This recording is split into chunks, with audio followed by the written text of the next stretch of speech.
ఓం శ్రీ గురుభ్యో నమః. ఓం శ్రీ గణేశాయ నమః. ఓం శ్రీ త్రిపుర సుందర్యై నమః. ఓం శ్రీ లలితా సహస్రనామార్ధ చంద్రిక. 303 నామం హృద్య. హృదయానికి సంబంధించిన తేజస్వంతమైన ధాతువును ఓజస్సు అంటారు. ఆ ఓజస్సే ప్రతి వ్యక్తి హృదయములో తీపి అనుభూతికి కారణమవుతుంది. హృద్య అంటే హృదయములోని అనాహత చక్రం, ఆమె నివాస స్థానం. మహర్షుల భక్తుల హృదయాలు ఆమె నివాస స్థానమే. అపార కరుణ, భూతదయ, సత్ప్రవర్తనలతో ఈ ఓజస్సు ధాతువును పెంచుకొనవచ్చును. హేయోపాదేయ వర్జిత. హేయమైనదంటే విడిచిపెట్టదగినది. ఉపదేయమంటే స్వీకరించబడినది.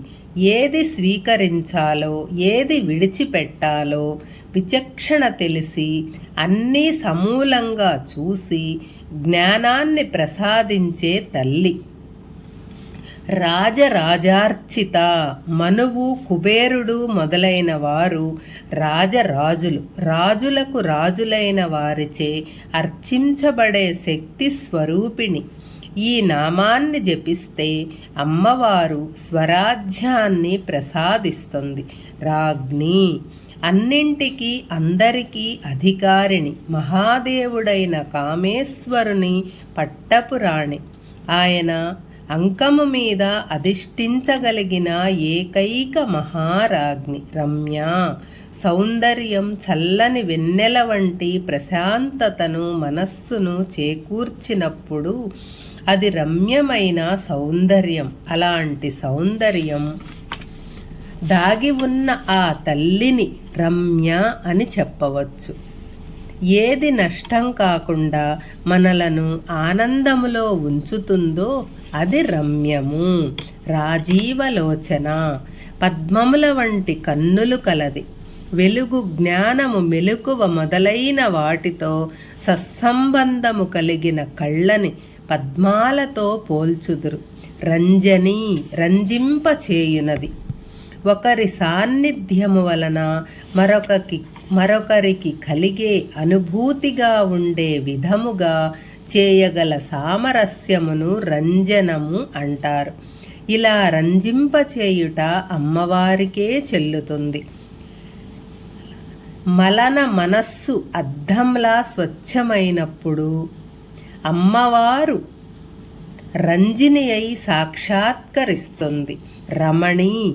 మహాయోగుల నుంచి మామూలు భక్తుల వరకు హరిహరి హృదయాలలో రకరకాల రూపాలతో ఆడుతూ పాడుతూ క్రీడించి రమించే తల్లి రమణి. రస్య. రసస్వరూపిణి.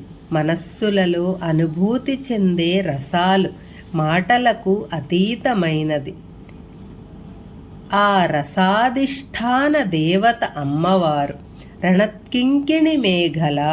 ఆమె వడ్డాణం చిరుమువ్వల సవ్వడి చేస్తుంటుంది.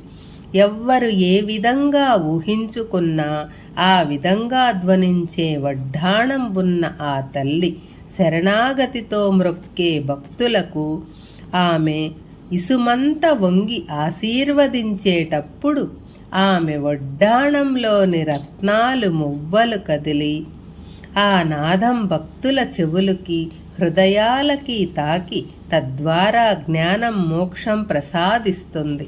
రమా. లక్ష్మీస్వరూపిణి.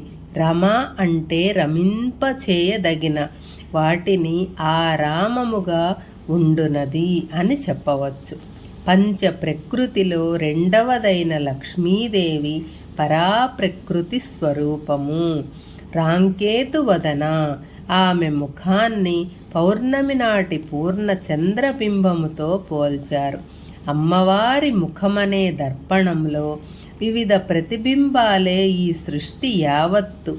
అంటే తన ముఖమనే అద్దంలో సమస్త సృష్టిని ఇముడ్చుకున్నది. సూర్యుడు ఆత్మను, చంద్రుడు మనస్సును సూచిస్తాడు. ఈశ్వరుని యొక్క తత్వాన్ని తన ముఖం ద్వారా అమ్మవారు సంపూర్ణంగా వ్యక్తపరుస్తుంది. రతిరూప మహాయోగీశ్వరులు షట్చక్రములను భేదన చేసుకొని సహస్రారములోనికి చేరి సహస్రారములో ఉన్న శివశక్యైక స్వరూపమైన బ్రహ్మానందంలో ఐక్యమయ్యే అనుభూతి రతిరూప.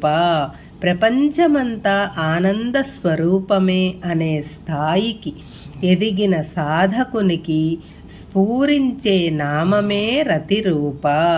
రతిప్రియ.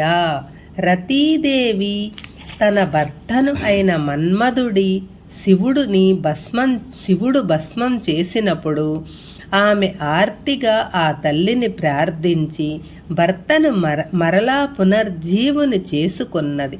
అందువలన రతీదేవి యందు ప్రీతి కలది అని చెప్పుకోవచ్చును. పూర్వజన్మ వాసనలను బట్టి కర్మను బట్టి ఆసక్తి రేకెత్తించిన జీవులచే జన్మ కర్మలను చేయిస్తుంది. శ్రీమాత్రే నమః.